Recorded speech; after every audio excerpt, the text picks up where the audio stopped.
카르나가 두로야다가 나에게 왕국을 물려준 바로 그 임무를 완수하겠다고 선언하자마자 두로야다는 그토록 넘치는 기쁨과 희열에 사로잡혀 더 이상 자신을 가누지 못했습니다. 그는 명령했습니다. 병사들아, 카르나 왕을 안방으로 호위할 길을 준비하라. 밤이 깊어졌습니다. 수천 명의 병사들이 집합지에서 왕궁까지 횃불을 손에 들고 줄지어 서 있었습니다. 수천 개의 횃불이 비추는 가운데 태양보다 더 빛나는 얼굴을 한 카르나는 기분 좋게 말을 타고 있었습니다. 그 옆에는 두료다나가 서 있었는데 마치 그날 바로 판다바를 정복한 것처럼 가슴을 펴고 자랑스럽게 서 있었습니다. 두 사람은 승리의 기세를 내며 전차에 올라 왕궁으로 향했습니다.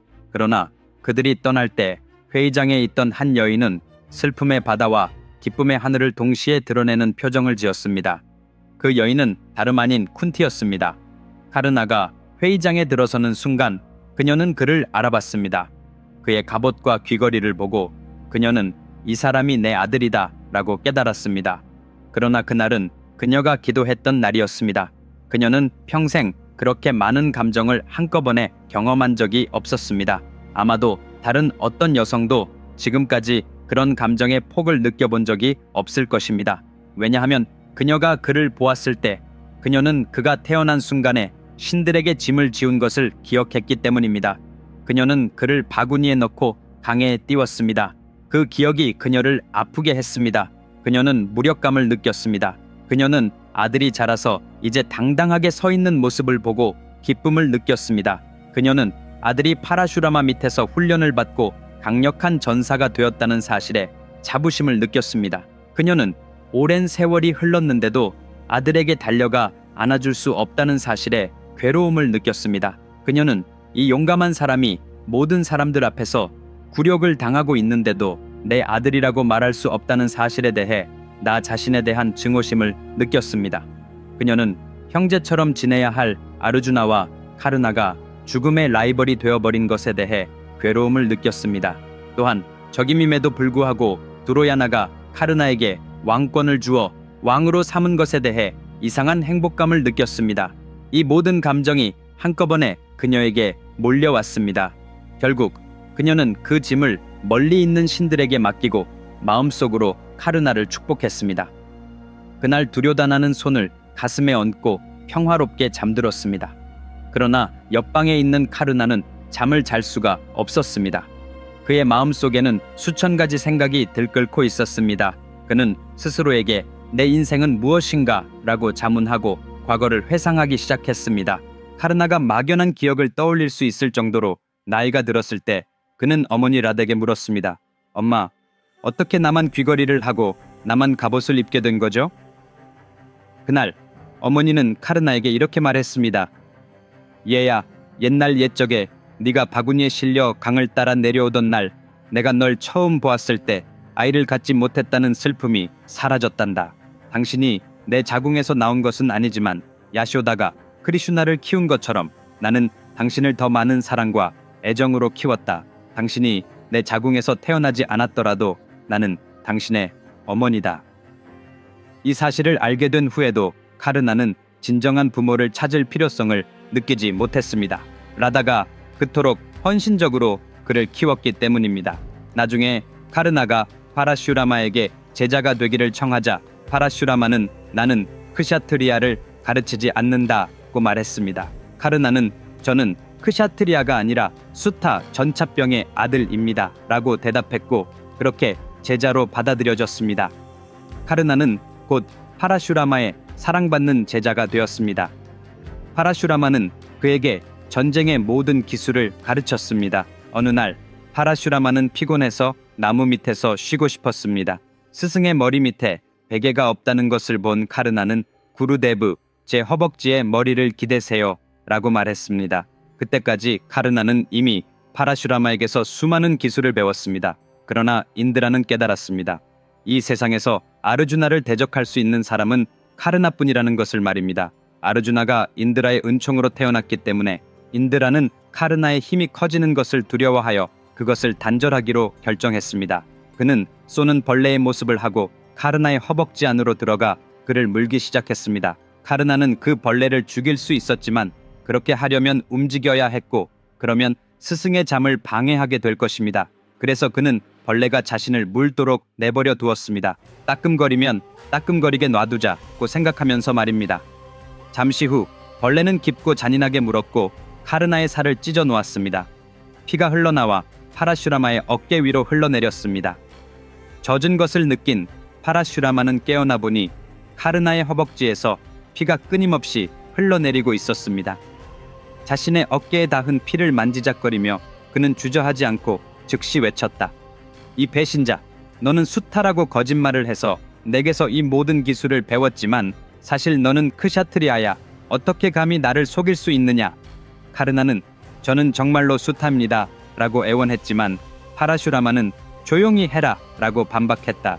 이 땅을 11번이나 횡단하며 셀 수 없이 많은 크샤트리아를 죽여온 제가 크샤트리아의 피가 어떤 느낌인지 모를 리가 없습니다. 단순한 수타는 자신의 몸에서 그렇게 많은 피가 흘러나오는 동안 가만히 앉아있지 않을 것입니다. 당신이 저에게 저지른 배신에 대해 저는 당신을 저주합니다.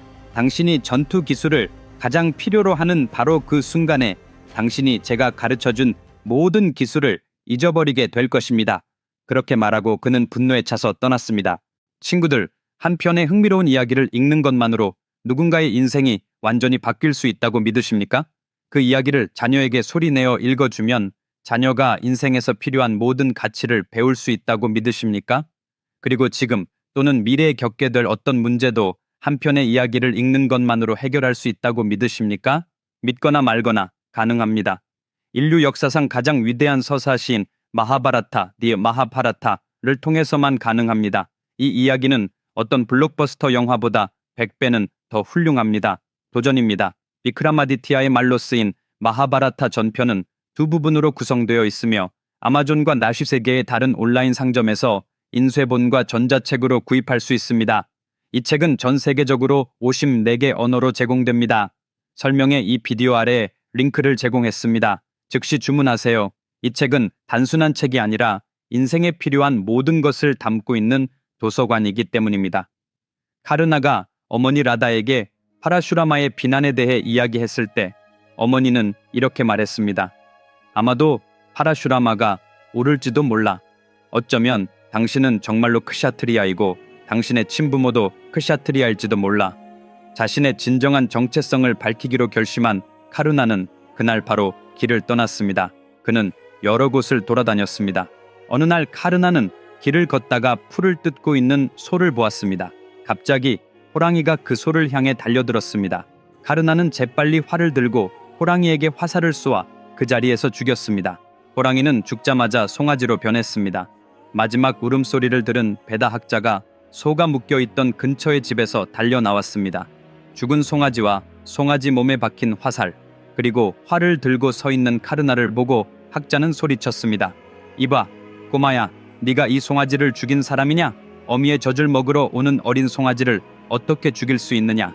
이런 죄를 지었으니 너를 위한 속죄는 없다. 카르나는 실제로 무슨 일이 일어났는지 설명하려고 했지만 학자는 듣지 않고 그를 저주했습니다. 당신이 이 소의 유일한 유대를 파괴한 것처럼 당신도 때가 되면 당신을 지지해줄 사람이 없을 것입니다. 카르나는 궁금해했습니다. 어떻게 송아지가 호랑이로 나타날 수 있지? 그는 그것이 다시 한번 인드라의 짓이라는 것을 거의 알지 못했습니다. 그는 당황한 채로 걸어가다가 어린 소녀가 우는 소리를 듣고 물었습니다. 얘야, 왜 우니? 소녀가 대답했습니다. 엄마가 방금 절에서 기도를 마치고 저에게 기름을 주셨어요. 조심해서 간직하라고 하셨죠. 그런데 제가 바닥에 떨어뜨려서 흘렸어요. 집에 가져가지 않으면 엄마가 절 때릴 거예요. 카르나가 소녀를 위로했습니다. 내가 기름을 사줄게. 그러나 소녀는 내가 흘린 이 버터 기름만 원해요 라고 고집했습니다. 좋아, 기다려라 라고 카르나가 말했다.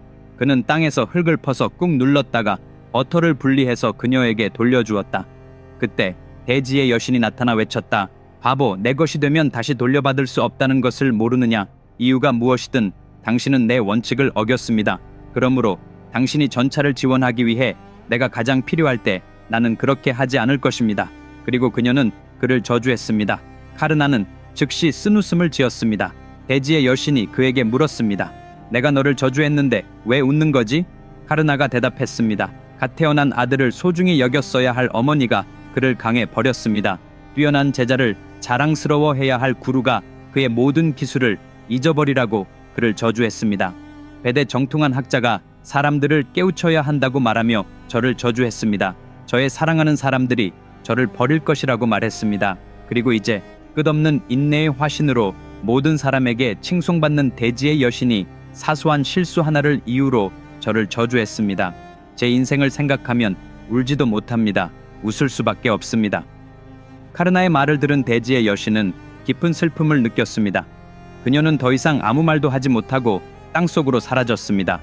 사실 인드라가 카르나를 저주하도록 부추긴 장본인이었기 때문입니다. 친구 여러분, 다음 에피소드의 내용은 또 다른 차원의 수준이 될 것입니다. 놓치지 마세요. 다음 주 토요일 같은 시간에 다시 뵙겠습니다. 그동안 지금 바로 저의 마하바라타 책의 사본을 주문하세요. 이 비디오의 설명에 아래 링크를 제공해 두었습니다. 그리고 아직 제 채널을 구독하지 않으셨다면 지금 바로 구독해주세요. 그때까지 건강하세요. 안녕.